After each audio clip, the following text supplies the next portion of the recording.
My advice to everyone out there who's frustrated, sad, angry, pissed off, feel those emotions, go to a kickboxing class, have a margarita, do whatever you need to do this weekend, and then wake up on Monday morning. We got to keep fighting.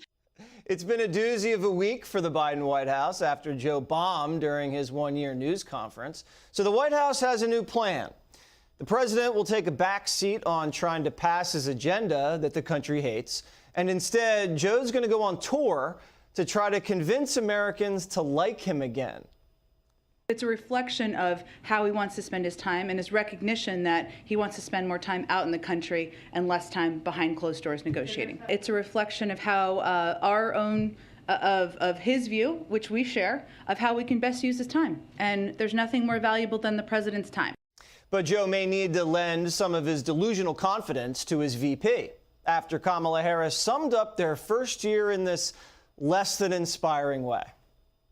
The first year of the Biden-Harris administration. It is time that is defined, a time that is defined by uncertainty. The people in this Zoom have been steadfast, and you have never stopped believing in what is possible and in our work to achieve that future together. And don't you dare question Biden about his shaky policies, or he'll give you a stern talking to. Why are you waiting on Putin to make the first move, sir? Biden's first year has been such a bust that even Time magazine put out this very special cover to commemorate his time in the Oval Office. But all it does is remind people how bleak the last year's been. So, Greg, you know, you just got to have a drink. You got to go to kickboxing class. Isn't that obvious? She is my kind of lady. When you're faced with serious problems, resort to violence and booze. Beat someone up, perhaps a stranger, get loaded. Marry me, you red devil. She's the best thing about this administration. I mean, just compared to how she was speaking to the vice president, right? It's like there's just no competition. But I think this Sally Field strategy for President Biden not going to work. All right, you know, it's not this. It's not. We've come to the conclusion that less is more with Joe. Wildly popular when he was chained to the rusted Peloton bike or Solo Flex. Got to get my analogy straight. In the basement, and then when he came out of the basement, the numbers dropped. So you don't actually want to push him out there. Here's a better path for Joe. If it's not too late, stand up to the woke. Steer your party away from the progressive abyss. And for once and for all, burn your race card. Because every time you play the race card, you may forget about it, but we all remember it, right? I mean, he doesn't remember the things he says about this person and that person. But in this case, we do remember him. The idea of him, you know, getting out of D.C. to make everybody feel good. I mean, is this going to be like, you know, a back rub bus tour, or is it going to be like a boxcar Biden with magic fingers on a train? It's just all it's going to do is it's going to remind you that the guy that was before him wasn't so bad. Biden has been a real boon for Trump because we all got a 4-year break. We're getting a break to look back and go, wow, the Orange Godzilla, he actually did a lot of good stuff. You know, he did all right. He was able to quell like North Korea. We had those Middle East peace accords. We had a vaccine. We had an explosive economy before COVID. He was the first, excuse me, I spit. He's the first guy to really go off on China. And then everybody had to catch up with him. So, you know, and so when you have this break, it's really benefited Trump, but it's also benefited the Republican Party, right? They're suddenly the popular kid at the party, and they haven't done anything yet. So my advice to them is don't get cocky, and instead of doing politics, think about the people. The issues are there. You got crime, you got inflation, you got food prices, you got schools, you got freedom. I mean, stop playing politics, Republicans. Help the people. Then they win. That's my advice. Can we get Friday, Greg, the whole week, or do we just have to get him on Friday? I just want to go to a bar. Okay, everybody is out. My staff is already across the street drinking and I'm sitting here in my studio all by myself, staring at Harold Ford, which, by the way, makes me a very lucky man. Oh. I have reached out to the White House for comment on Yes. Greg's marriage proposal for the press secretary. I will let you know as soon as she gets back to me. Yes. It would be Okay, all polygamous. right. So, Jillian, does Greg's strategy sound plausible, or do you think Joe getting out into the country, like every president says they're going to do, I got to get out of the White House, do you think that has a better chance of resuscitating him? I mean, the president keeps saying over and over, he said it at this press conference 2 days ago, that his big kahuna problem right now is the Republican Party, is opposition to his party. He says Republicans are blocking his Build Back Better legislation. They're blocking his voting rights legislation. He says conservatives at the Supreme Court are blocking his mask mandate. But the reality for the president is that his party is in charge of the White House, the Senate, the House. He is never going to have a smoother path forward for implementing his agenda than he has right now today.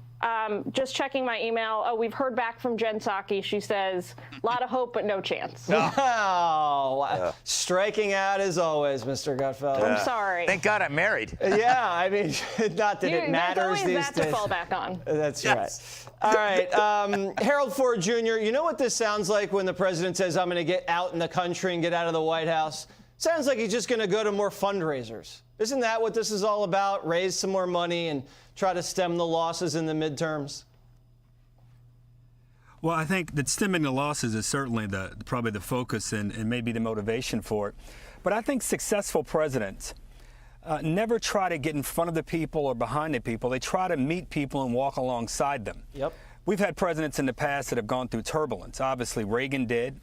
He at one point was in the mid-30s in his administration. In 1982, he came back and won.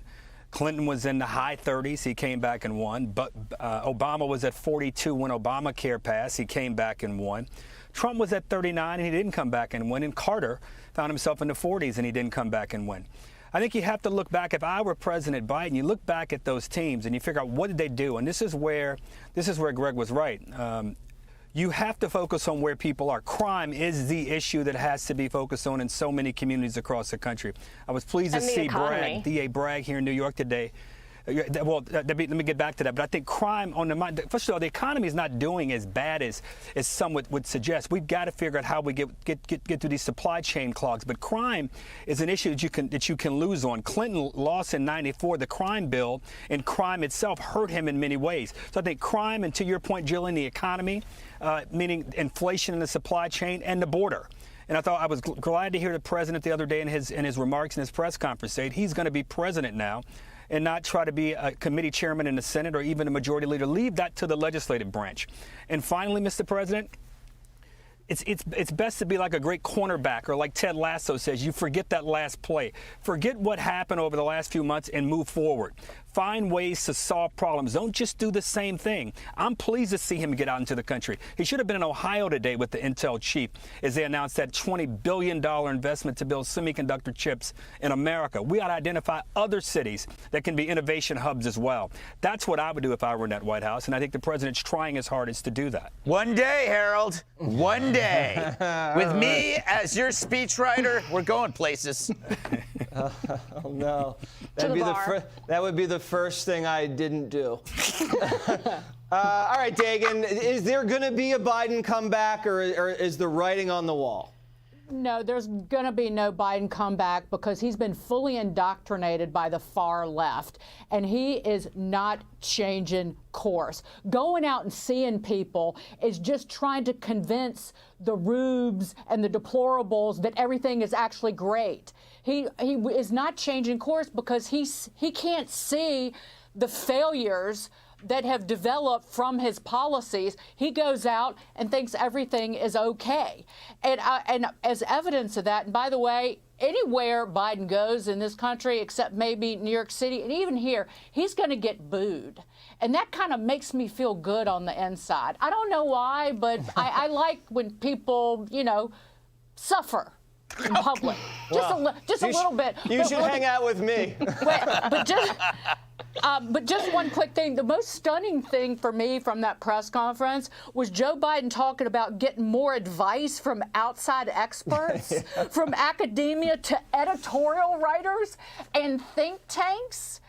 These are fanatical jackjaws that he's going to for advice. And lo and behold, what are we already starting to hear? LA Times editorial, CNN headline, price controls. The government needs to implement price controls because we don't have enough shortages right now. We really want to kill businesses and have not just your grocery store shelves empty, but Home Depot, Lowe's, you name it, you're not going to be able to find anything. So I think Joe Biden is not changing, except maybe for the worse. Yeah, I'd fire the experts if I were Joe Biden. All right, we got to go. We got to hurry up to kickboxing and drinks. So let's get moving. Hey, Sean Hannity here. Hey, click here to subscribe to Fox News YouTube page and catch our hottest interviews and most compelling analysis. You will not get it anywhere else.